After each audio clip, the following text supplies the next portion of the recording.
Welcome back to Mr. Foreman's workshop. We're going through replacing all the suspension bushings on the vehicle, and while this was opened up I was able to have a closer inspection where I discovered some things that I found alarming.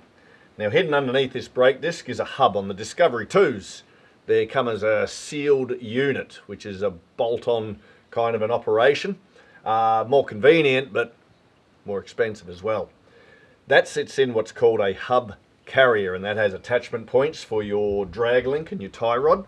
And then, of course, to facilitate steering, it needs to pivot. So it attaches to the axle via these things here, of which there are two, one at the top and one at the bottom, and you could call them hub carrier ball joints or possibly steering knuckles.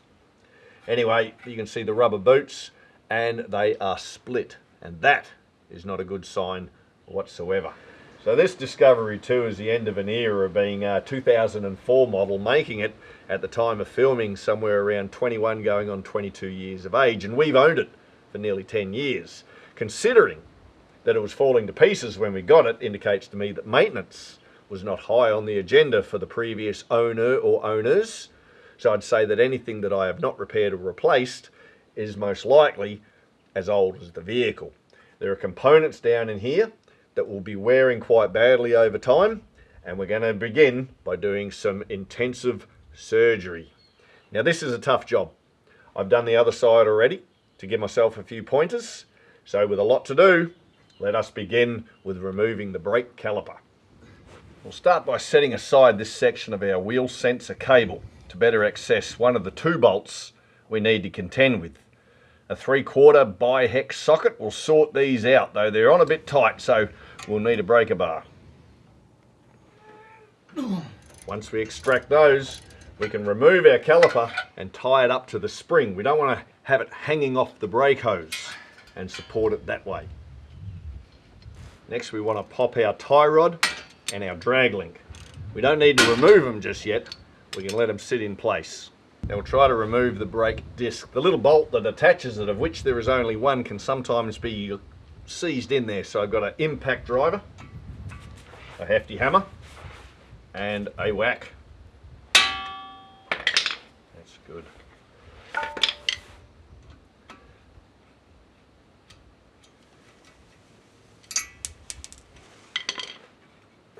Now sometimes in behind this section here there's going to be some corrosion, so I can get a little sticky, so I've got a soft hammer. And there's going to be a series of beatings. At which point we can also deploy some WD-40 to the rescue.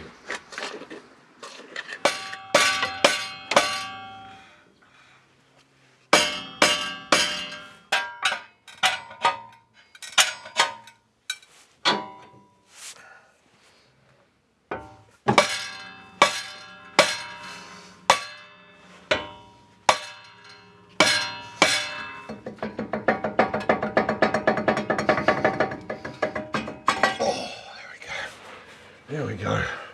It can be a bit of a beast.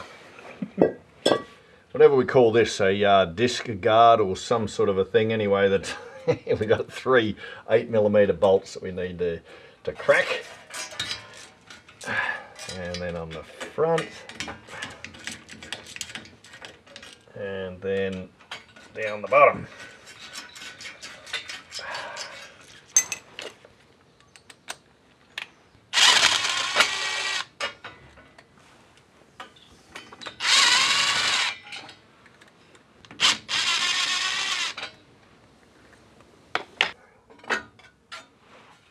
Now, as we take this off, do take note, for right here is a bracket, and that helps to route your wheel sensor cable. Very important, and I guarantee when you put all this back together, you will forget it. So put it somewhere where at least you're not going to lose it. Now, if we follow our wheel sensor cable up through the wheel well, we'll come to a grommet, and we're going to need to lever that out with a screwdriver.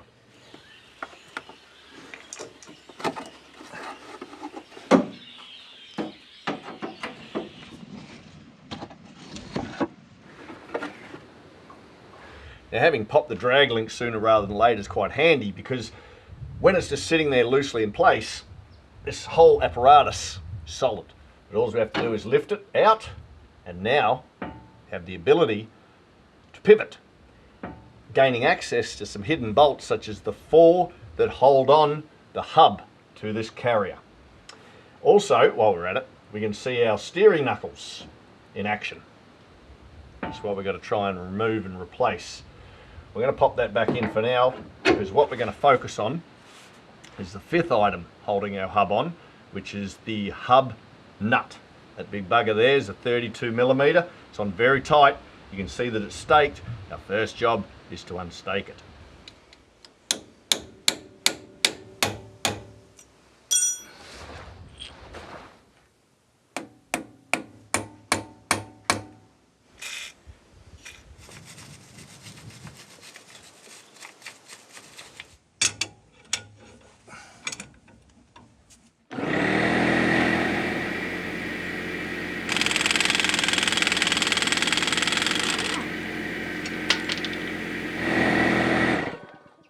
15mm socket's going to go a long way of helping here on a breaker bar.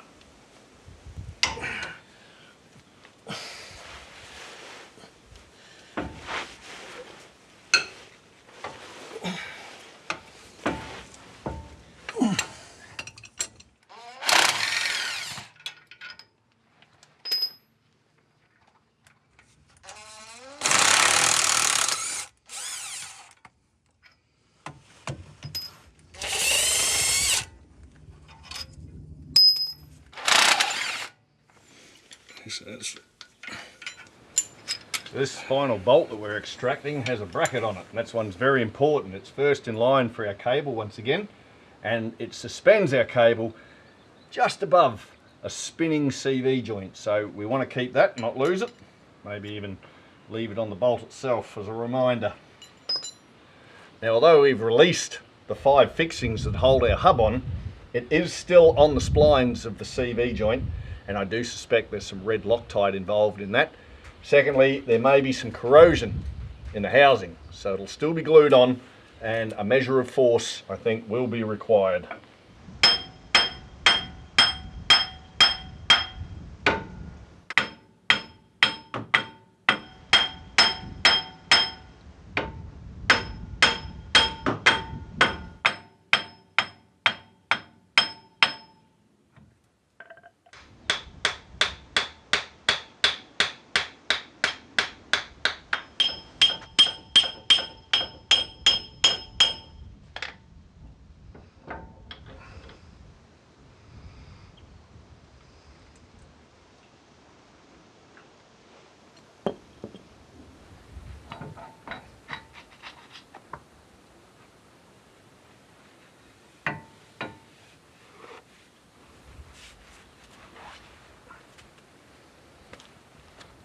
So what we're looking at in there is the axle oil seal, which we are going to change out. We're just going to wait until the violence is over. So we're going to take a rag and clean around it carefully, not to get shit inside.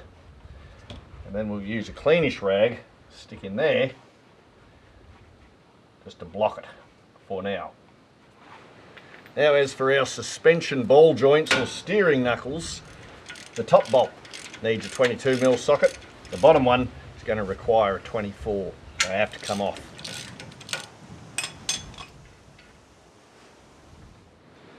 Hey, pickle forks. The one that fits the most bestest is the middle one, and I've only got one of them, and I think we're going to need 2. So the sets were not so expensive. That's what I did.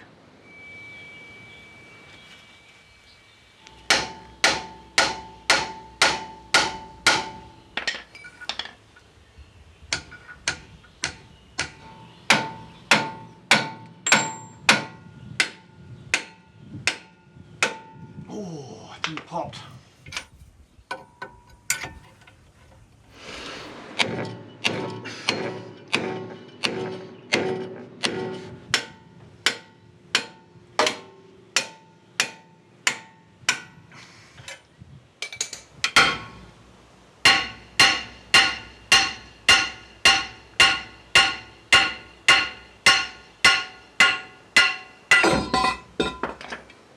Yeah, so this happened on the other side as well, where the pin rip straight out of its socket, but it does have the potential to shoot like a bullet. So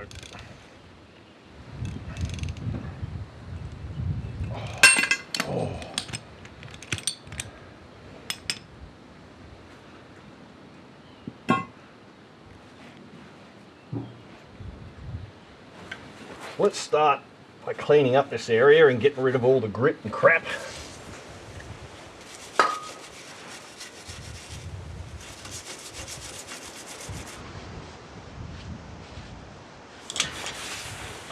And another thing we want to do is remove these rubber boots. Okay. We've arrived at what should be the most difficult part of this operation, which is the extraction and reinstallation of our suspension ball joints or steering knuckles. We're going to start with the top one. You can see that collar or stopper indicating that it needs to be pressed upwards. And although we're going to extract this one first, we're going to reinstall it last for reasons that will soon become apparent, namely because of access with the tool we have, which is right here in this box. This is a non-comprehensive collection of pushers and receivers with a big clamp right there. Going to start by heating the metal around our target. We don't need it to be blisteringly hot, but we do need the heat to sink in, hopefully get some expansion. It's from our magical box. Our middle tube will act as a receiver. It fits perfectly. Then we have a cap that sits on top like such, and that cap has a little receptacle that allows this section of the tool to fit in nicely, keep everything in line. All right, so our tool is going to be that way, is how it's going to be.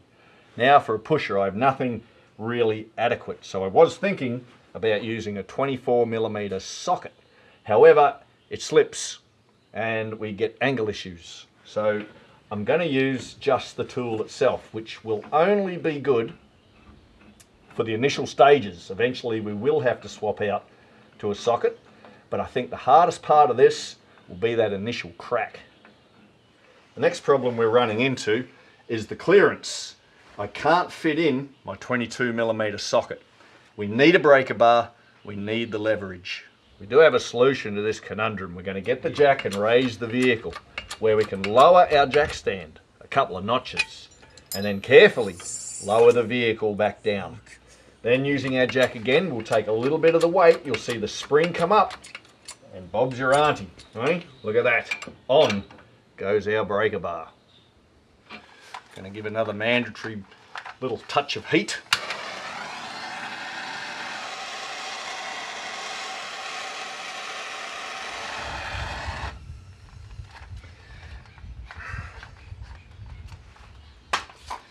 And then on with the breaker bar. Where's the bracer? Yeah. So this thing's going to start to want to turn on us, so we'll brace it. Yeah, like such.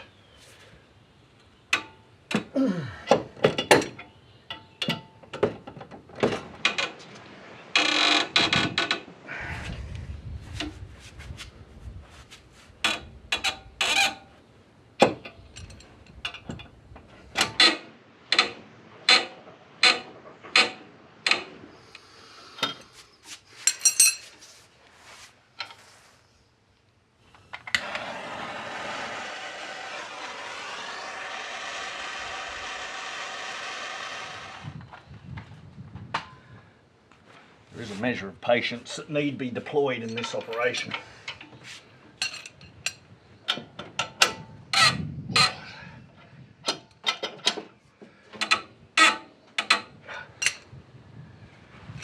Alright, we have a look in there. We bottomed out with the bottom of our tool, so we have made progress. Oh, look at that. Okay, so now we've got to switch out to a socket. I'm hoping the 29 will work. Some oil on our threads. Heat has definitely been our friend, so we'll give it another little warm up.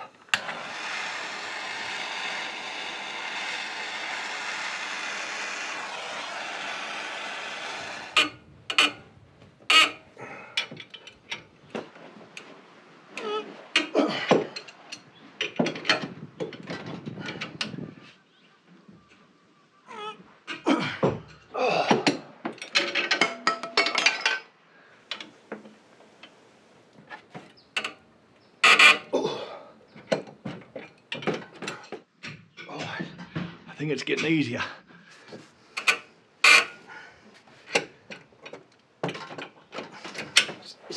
Oh. What's happened?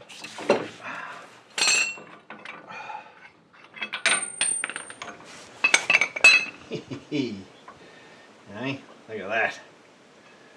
So as we may or may not have stated, this one is going to be pushed in a downward direction. You can see its collar or its stopper underneath. Now this wobbly bit down the bottom dictates the orientation of our tool, because on one end it has a circle and the cap for it slots in like this, and that allows it to go over top of our offending little doovie what's it. So it's imperative that we remove the top ball joint first, because our threaded bar is going to go straight through that hole and we're going to drop it down on top of our lower ball joint as such. So it is, we don't really have anything in the kit that is super good for a receiver, but we do have this bearing race that fits over there very nicely. Okay? It's almost perfect built for it. Then we have this as a receiver, we'll slot over like that. And then we have our cap. And then it's a matter of lining it all up.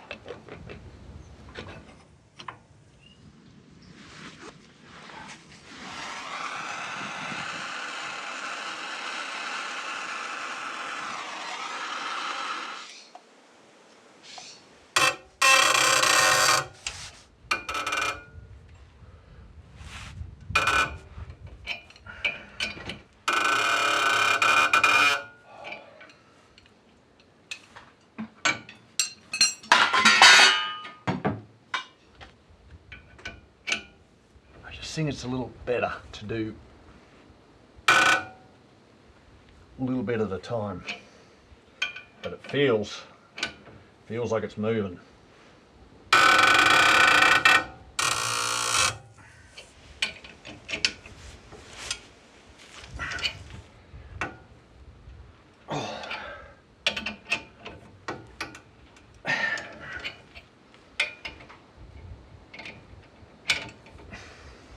Oh,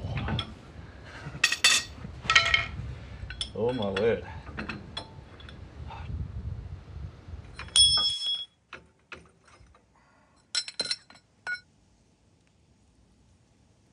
Our next task is to clean up the holes that we're going to press our new ball joints into. We're going to start off with some fine grain sandpaper and some WD-40. We just want to give it a polish and clean it up. Then we're going to grab a small file and deburr the outer edges and make sure that there's no obstructions for the next part of our operation.